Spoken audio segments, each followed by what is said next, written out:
የሩሲያ ዩክሬን ጦርነት በሩሲያ የምዕራባውያኑ የጦር ህብረት ኔቶ ወደ ምስራቅ አውሮፓ መስፋፋት ስጋትና የዩክሬን ህብረቱን የመቀላቀል ጽኑ ፍላጎት ምክንያት ተጀምሮ ዛሬም 4 ዓመታትን አስቆጥሮም ምዕራባውያኑን ከሩሲያ አፋጦ እንደቀጥ የሶቪየት ህብረትን መስፋፋት ፍራቻ የተመሰረተው ኔቶ የሶቪየት ወራሿ ሩሲያን በጠላትነት ማየቱን አለዝቦ የነበረ ቢሆንም ይህ ጦርነት እንደገና የህብረቱ ዋነኛ ስጋት ተደርጋ እንድትቆጠር አድርጓታል።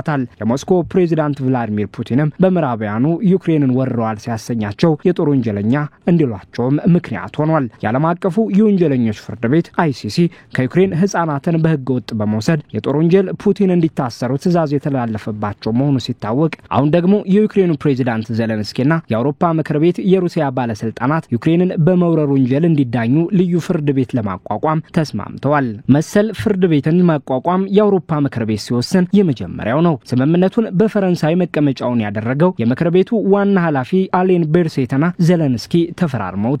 ስምምነቱን ተከትሎም ዜሌንስኪ ፑቲን የጦር ወንጀል ክስ እንዲከፈትባቸው ጠይቀዋል። ዜሌንስኪ ዲፕሎማሲያዊ ግፊት ማድረጋቸውን እንደቀጠሉ ሲሆን ከስምምነቱ አስቀድሞ ምንም እንኳን ከአሜሪካው ፕሬዝዳንትም ዶናልድ ትራምፕ በቡድን 7 ጉባኤ ለመገናኘት ባይሳካላቸውም ከኔቶ ጉባኤ ጎን ለጎን ተገናኝተው ተወያይተዋል። መሪዎቹ ለ50 ደቂቃዎች ያክል መምከራቸው የተመላከተ ሲሆን ትራምፕ ፑቲን ከዩክሬን ባሻገር የግዛት ፍላጎት አላቸው በማለት ከፕሬዝዳንቱ ጦርነቱን ስለማቆም በቅርቡ ለመነጋገር ማቀዳቸውንም ጠቁመዋል። ፑቲን ከዩክሬን ባሻገር የሆነ የግዛት ፍላጎት አለው። አንድ ነገር አውቃለሁ፣ ነገሮችን ማስተካከልና ከዚህ ጦርነት ማረፍ ይፈልጋል። ዜሌንስኪ በበኩላቸው እውነተኛ ሰላም ስለማምጣት ህዝባችንን ስለመጠበቅና በጋራ ሰው አልባ አውሮፕላኖችን ስለማምረት ተነጋግረናል ነው ያሉት። የሩሲያ ጥቃት በተነከረበት በዚህ ጊዜም በግዢ ይሁን በስጦታ ለዩክሬን የሚሰጡት ግልጽ ባይሆንም ትራምፕ ለዩክሬን ተጨማሪ ፓትሪዮት የሚሳይል ስርዓትን ሊሰጡ እንደሚችሉ ጠቁመዋል። ከፑቲን ጦርነቱን ስለማቆም የመነጋገር ፍላጎት ያላቸው ትራምፕም ሆኑ ዜሌንስኪ ግን ውይይታቸው ስለ አሜሪካ ተጨማሪ ድጋፍ ዋስትና የሰጠ ስለመሆኑ ያሉት ነገር የለም። ዜሌንስኪ ከአውሮፓ ምክር ቤት ጋር መስማማታቸውን ተከትሎ አጽንኦት ሰጥተው እንደተናገሩት በግልጽ ወረራ ቅጣትን እንደሚያመጣ አውሮፓ በጋራ ማሳየት አለበት ነው ያሉት። ፑቲንን ጨምሮ ሌሎች የሩሲያ ባለስልጣናትን ለፍትህ እንዲቀርቡ ጠንካራ የፖለቲካና ህጋዊ ቁርጠኝነትን ይፈልጋል ሲሉም ተደምጠዋል።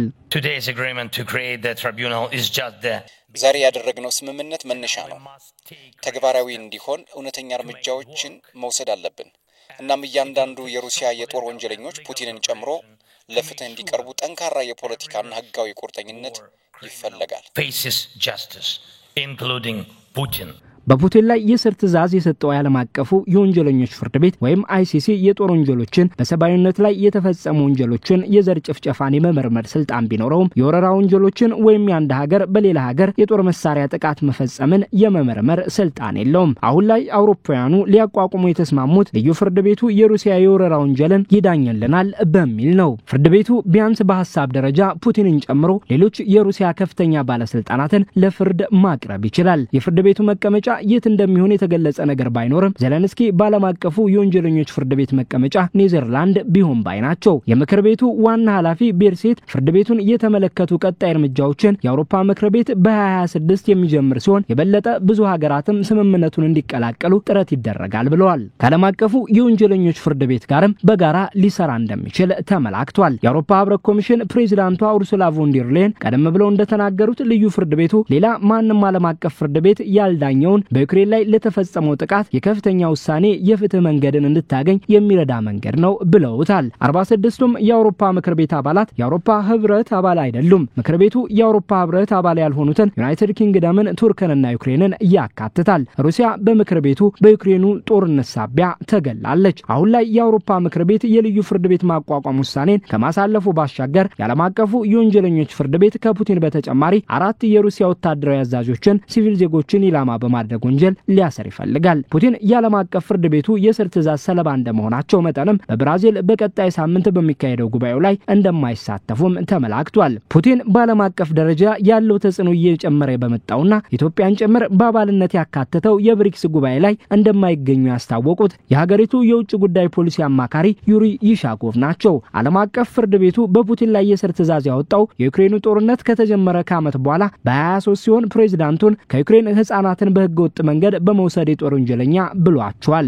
ሩሲያ የዓለም አቀፉ የወንጀለኞች ፍርድ ቤት የምስረታ ስምምነትን ያልፈረመች ሲሆን ውሳኔውንም ትርጉም የለሽ ብለዋለች። የጦር ወንጀሎችን ፈጽማለች መባሏንም ታስተባብላለች። ሆኖም ፑቲን የዓለም አቀፍ ፍርድ ቤቱን ስምምነት ወደ ፈረሙ ሀገራት ከተጓዙ የመታሰር ስጋት አለባቸው። በ23ም ለብሪክስ ጉባኤ ወደ ደቡብ አፍሪካ ከመጓዝ መታቀባቸው ይታወሳል። በሌላ በኩልም ባሳለፍነው 2024 የዓለም አቀፍ ፍርድ ቤቱ ስምምነትን ከፈረመችው ሀገር ሞንጎሊያ የቀይ ምንጣፍ አቀባበልም ተደርጎላቸዋል። በዚህ ስጋት ሳቢያም ፑቲን በ25ቱ የብሪክስ ጉባኤ በቪዲዮ እንደሚሳተፉ ተመላክቷል። የሩሲያ የውጭ ጉዳይ ፖሊሲ አማካሪው ውሻኮቭ እንዳሉት በዓለም አቀፉ ወንጀለኞች ፍርድ ቤት ውሳኔ ሳቢያ ፑቲን በብራዚል የመገኘታቸው ነገር አስቸጋሪ ነው። የብራዚል መንግስትም ቢሆን ፑቲን በጉባኤው መሳተፋቸው ነገር ላይ ግልጽ አቋሙን አላንጸባረቀም ብለዋል። በዚህ ምክንያት ሩሲያ በጉባኤው በውጭ ጉዳይ ሚኒስትሯ ሰርጌይ ላቭሮቭ በኩል ልትወከል ትችላለች። በዩክሬኑ ጦርነት ሳቢያ ሩሲያን በኢኮኖሚያዊ ማዕቀቦችም በዲፕሎማሲ ማግለሎችም እየታገሏት ያሉት ምዕራባውያኑ